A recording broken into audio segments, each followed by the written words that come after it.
Injury ആയ പ്ലെയറെ സംബന്ധിച്ചിടത്തോളം ഒരു സ്പോർട്സ് ഫിസിയോതെറാപ്പിസ്റ്റിന്റെ സേവനം വളരെയധികം ഇമ്പോർട്ടന്റ് ആണ്. നമുക്കറിയാം, ഒരു ഓൺ ഫീൽഡ് ഇഞ്ചുറി ഉണ്ടാവുക, ഇപ്പോൾ ഗ്രൗണ്ടിലേക്ക് ഇഞ്ചുറി പറ്റിയ സമയത്തേക്ക് ഒരു സ്പോർട്സ് ഫിസിയോ വളരെ പെട്ടെന്ന് തന്നെ എത്തുകയും ഒരു ക്വിക്ക് സ്ക്രീനിങ് നടത്തുകയും അതിലൂടെ ഇഞ്ചുറിയുടെ ഡെപ്ത് മനസ്സിലാക്കിയിട്ട്, ഇപ്പോൾ ഒരു ഇഞ്ചുറി വളരെ ചെറുതാണെന്നുണ്ടെങ്കിൽ കളി തുടരാമെന്നുണ്ടെങ്കിൽ ചെറിയ പ്രൊട്ടക്റ്റീവ് കംപ്രഷനോ റാപ്പിങ്ങോ അല്ലെങ്കിൽ ടേപ്പിങ്ങോ കൊടുത്തിട്ട് ഗെയിമിലേക്ക് തുടരാൻ അനുവദിക്കുന്നു. അല്ല, ഇഞ്ചുറിയുടെ ഡെപ്ത് വലുതാണെന്നുണ്ടെങ്കിൽ വളരെ ക്രിട്ടിക്കലായിട്ട് പ്ലെയർ എടുത്ത് ഗെയിമിൽ നിന്ന് വിഡ്രോ ചെയ്യാനായിട്ട് പറയുകയും പിന്നെ ഓഫ് ഫീൽഡ് മാനേജ് ചെയ്യുകയും ചെയ്യുന്നു.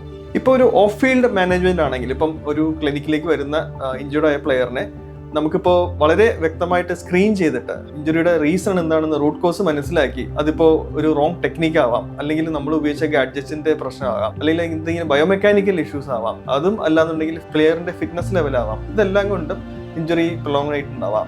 സോ അത് മനസ്സിലാക്കി അത് ട്രീറ്റ് ചെയ്യുകയും പ്രോപ്പർ ഗൈഡൻസിലൂടെ വീണ്ടും ഗെയിമിലേക്ക് എത്തിക്കുകയും ചെയ്യേണ്ടത് വളരെ അത്യാവശ്യമാണ്.